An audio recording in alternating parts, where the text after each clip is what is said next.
नमस्कार दोस्तों, स्वागत है आप सभी का फिर से हमारे चैनल भक्ति की दुनिया में। भगवान भोलेनाथ और माँ भगवती आप सभी पर अपनी कृपा दृष्टि बनाए रखे।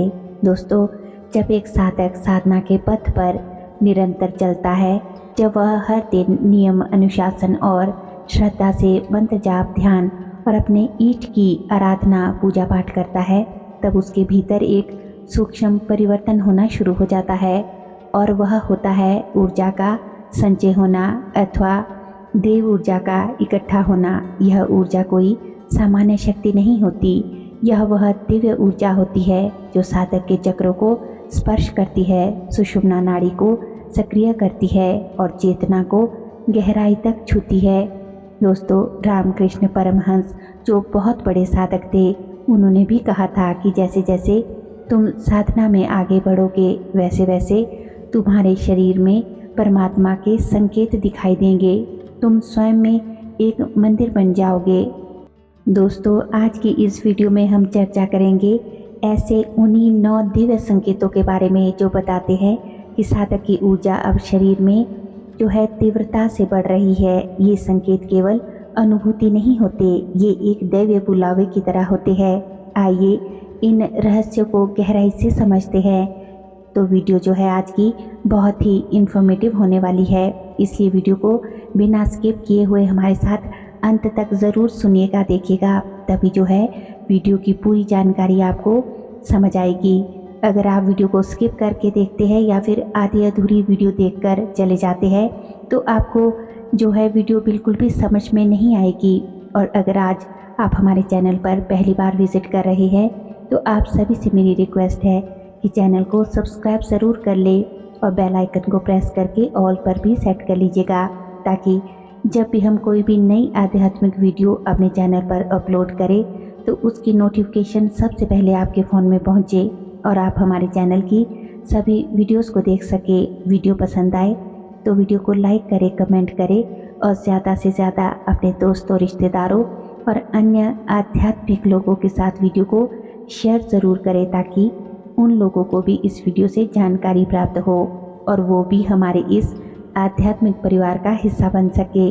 तो चलिए वीडियो में देरी ना करते हुए आगे बढ़ते हैं और जानते हैं उन संकेतों के बारे में, जिसमें पहला संकेत है शरीर में अचानक गर्माहट और कंपन का अनुभव होना। दोस्तों, जब साधक की ऊर्जा बढ़ती है तो सबसे पहला अनुभव उसे अपने शरीर में एक गर्माहट और हल्की हल्की कंपन के रूप में होता है। विशेष रूप से जब वह ध्यान करता है तो रीढ़ की हड्डी के पास या फिर सिर के ऊपर एक ऊर्जा का प्रवाह उसे महसूस होता है। यह अनुभव साधक को डराता नहीं, बल्कि उसे एक नई उपस्थिति का एहसास कराता है। यह ऊर्जा शरीर की पुरानी मलिनता को शुद्ध कर रही होती है। यह वह स्थिति होती है जब साधक के भीतर की प्राण शक्ति जागृत हो रही होती है।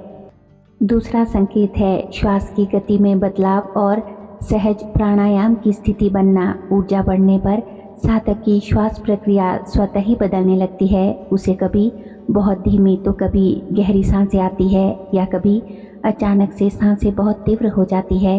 कभी वह स्वयं को देखता है कि बिना प्रयास किए ही वह प्राणायाम की अवस्था में आ गया है। ये अनुभव संकेत है कि आपकी प्राण शक्ति अब नियंत्रित और ऊर्ध्वगामी हो रही है। यह परिवर्तन अनायास होता है, लेकिन यह दर्शाता है कि साधक की साधना अब आत्मशुद्धि के स्तर पर पहुंच चुकी है। आइए अब जानते हैं तीसरे संकेत के बारे में। तीसरा संकेत है ध्यान करते ही सिर, माथे या रीढ़ की हड्डी में दबाव या स्पंदन महसूस होना। जब ऊर्जा चक्रों के माध्यम से ऊपर की ओर बढ़ती है तो साधक को आज्ञा चक्र यानी माथे के बीच में और सहस्रार चक्र यानी सिर के ठीक ऊपर वाली जगह पर या मूलाधार से लेकर रीढ़ तक हल्का दबाव या स्पंदन महसूस होता है। यह बहुत सूक्ष्म लेकिन शक्तिशाली संकेत होता है कि कुंडलिनी जागरण की प्रक्रिया अब प्रारंभ हो चुकी है। कई साधक इसे पहले सिर दर्द समझते हैं, परंतु यह ऊर्जा का जागरण होता है। यह अनुभव रामकृष्ण परमहंस और आनंदमयी माँ जैसी विभूतियों को भी हुआ था। अगला चौथा संकेत है आंखें बंद करते ही प्रकाश, रंग या आकृतियों का दिखना। जब साधक की ऊर्जा बढ़ती है तो तीसरी आंख सक्रिय होनी शुरू होती है। आंखें बंद करते ही उसे तेज प्रकाश, नीले पीले रंगों की लहरें और कभी कभी दिव्य आकृतियाँ भी दिखाई देने लगती है। ये सिर्फ कल्पना नहीं होती बल्कि साधक के जो दिव्य दृष्टि चक्र के सक्रिय होने का प्रमाण होती है। यह स्थिति स्पष्ट रूप से बताती है कि साधक की चेतना अब सूक्ष्म लोकों को छू रही है। अगला 5वां संकेत है भूख, नींद और शारीरिक इच्छाओं में स्वतः कमी आना। जैसे जैसे साधक की ऊर्जा बढ़ती है उसकी भौतिक देह की आवश्यकताएं भी कम होने लगती है। उसे कम भूख लगती है, नींद भी उसकी कम होने लगती है और वो लंबे समय तक ध्यान में बैठा रह सकता है। उसके भीतर से काम, क्रोध, लोभ, मोह जैसी वृत्तियाँ शांत होने लगती है। यह परिवर्तन संकेत करता है कि उसका शरीर अब ऊर्जा के भोजन पर जीने लगा है, ना कि केवल अन्न पर। 6वां संकेत लोगों की ऊर्जा को महसूस करना और नकारात्मकता से तुरंत प्रभावित होना। ऊर्जा बढ़ने पर साधक की संवेदनशीलता बहुत अधिक बढ़ जाती है। वह लोगों की उपस्थिति, उनके विचारों की तरंगे और यहाँ तक कि नकारात्मक ऊर्जा को भी तुरंत पहचानने लगता है। अगर कोई नकारात्मक ऊर्जा वाला व्यक्ति उसके पास आता है तो उसे घबराहट, घुटन, मन में बेचैनी महसूस होती है। वहीं सकारात्मक ऊर्जा वाले लोगों की संगति उसे शांति और दिव्य बना देती है। यह स्थिति साधक को चेतावनी भी देती है कि उसे अपनी ऊर्जा को किससे साझा करना है और किससे बचाना है। अगला 7वां संकेत सपनों में देवी देवताओं के दर्शन और दिव्य संदेश मिलना। ऊर्जा जागरण के बाद साधक को सपनों में दिव्य जगत के संकेत मिलने लगते हैं। उसे देवी देवताओं के दर्शन हो सकते हैं, मंत्र मिल सकते हैं या किसी पूर्व जन्म की झलक मिल सकती है। कई बार वह स्वप्न में ऐसी जगहों पर पहुंचता है जहां वो कभी गया ही नहीं है। ये स्वप्न केवल स्वप्न नहीं होते बल्कि सूक्ष्म जगत में प्रवेश के द्वार होते हैं। साधक को इन संकेतों को समझने की कला सीखनी होती है। आइए अब जान लेते हैं 8वें संकेत के बारे में। शब्दों में गहराई, वाणी में कंपन और दूसरों पर प्रभाव। जहां ऊर्जा गले और हृदय चक्र तक पहुंचती है तो साधक की वाणी भी बदलने लगती है। उसके शब्दों में ऐसी शक्ति होती है कि वे सामने वाले के हृदय को छू लेती है। वह चाहे कुछ भी कहे, उसका प्रभाव गहरा होता है। कई बार लोग उसकी बातें सुनकर भावुक हो जाते हैं और बिना किसी कारण उनके प्रति श्रद्धा महसूस करते हैं। यह संकेत है कि साधक की वाणी अब केवल बोलने का माध्यम नहीं रही बल्कि दैवीय ऊर्जा का वहन करने लगी है। अगला 9वां संकेत है बिना कारण आंखों से आंसू आना। प्रेम और भक्ति का ज्वार उठना। ऊर्जा बढ़ने पर साधक के हृदय में भक्ति और प्रेम की बाढ़ आ सकती है। वह बिना कारण रोने लगता है, लेकिन ये जो आंसू होते हैं ना, ये दुख के नहीं होते बल्कि आनंद और परम प्रेम के होते हैं। उसे हर स्थान पर ईश्वर की झलक दिखाई देती है, चाहे वह कोई फूल हो, कोई पत्थर हो, कोई बच्चा हो। उसका हृदय इतना कोमल हो जाता है कि वह संपूर्ण सृष्टि को ईश्वर का रूप मानकर प्रेम करने लगता है।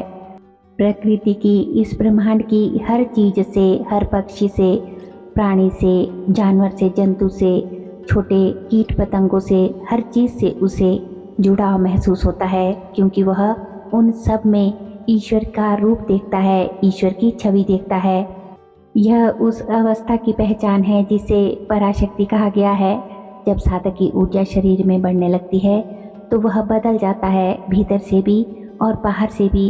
ये बदलाव केवल संकेत नहीं होते, ये ईश्वर का बुलावा होते हैं कि अब तुम तैयार हो उस परम शक्ति से एकाकार होने के लिए। रामकृष्ण परमहंस ने कहा था कि जब साधक भीतर से शुद्ध होता है तो ब्रह्मा स्वयं उसके भीतर उतर आता है। वह साधक नहीं रहता, वह चलती फिरती शक्ति बन जाता है। दोस्तों, साधक बनना आसान नहीं होता। ये रास्ता फूलों का नहीं, अग्नि पथ का होता है। लेकिन जब आपके भीतर की ऊर्जा जागने लगती है, जब बिना कहे ही आपके शरीर में वो सब होने लगे जो आज मैंने आपको बताया, तो समझिए कि आपने उस परम शक्ति को स्पर्श कर लिया है जिसने संतों को रच दिया, ऋषियों को बना दिया और साधकों को ईश्वर से मिला दिया। रामकृष्ण परमहंस के जीवन में भी ऐसा ही हुआ था दोस्तों। जब उनकी साधना गहराई पर पहुंची थी तो उनकी आंखों से बिना कारण ही आंसू बहते थे। उन्हें पूरे दिन माँ काली की उपस्थिति महसूस होती थी और एक समय ऐसा आया जब खुद वो चेतना से परे चले जाते। तो अगर आपके साथ भी ये अनुभव हो रहे हैं तो घबराइए नहीं, यह साधना का सुंदरतम चरण है। अपनी साधना को जारी रखें और अनुशासन से, विश्वास से, श्रद्धा से और प्रेम से अपने पूजा पाठ, ध्यान साधना, मंत्र जाप जो भी आप करते हैं वो करते रहिए। दिव्यता आपके एक एक रोम में उतरने को तैयार है। बस आप तैयार रहे, सच्चे रहे और अपने ईश्वर के प्रति पूर्णतः समर्पित रहे। ठीक है, तो उम्मीद करती हूँ दोस्तों कि आज की वीडियो की ये जानकारी आपको अच्छे से समझ आई होगी और वीडियो पसंद भी आई होगी।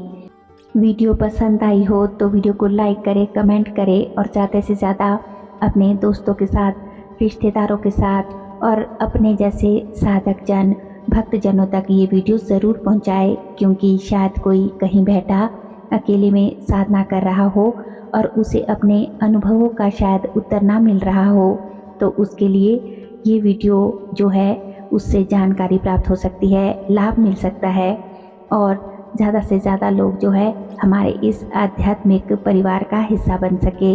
इसलिए वीडियो को शेयर ज़रूर करिएगा। और दोस्तों, अगर आज आप हमारे चैनल पर पहली बार आए हैं तो आप सभी से मेरी रिक्वेस्ट है कि चैनल को सब्सक्राइब ज़रूर कर ले और बेल आइकन को प्रेस करके ऑल पर भी सेट कर ले, ताकि जब भी हम कोई भी नई वीडियो अपने चैनल पर अपलोड करें तो उसकी नोटिफिकेशन सबसे पहले आपके फ़ोन में पहुंचे और आप हमारे चैनल की सभी वीडियोस को देख सके। दोस्तों, जब आप वीडियो को लाइक करते हैं, कमेंट करते हैं और चैनल को सब्सक्राइब करते हैं तो हमें मोटिवेशन मिलता है कि हम आपके लिए और भी अच्छी अच्छी वीडियोस बना कर लाए।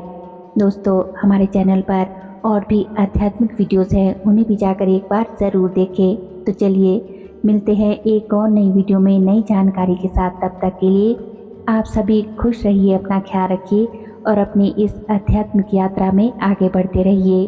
धन्यवाद। हर हर महादेव। जय माँ काली। ओम नमः शिवाय।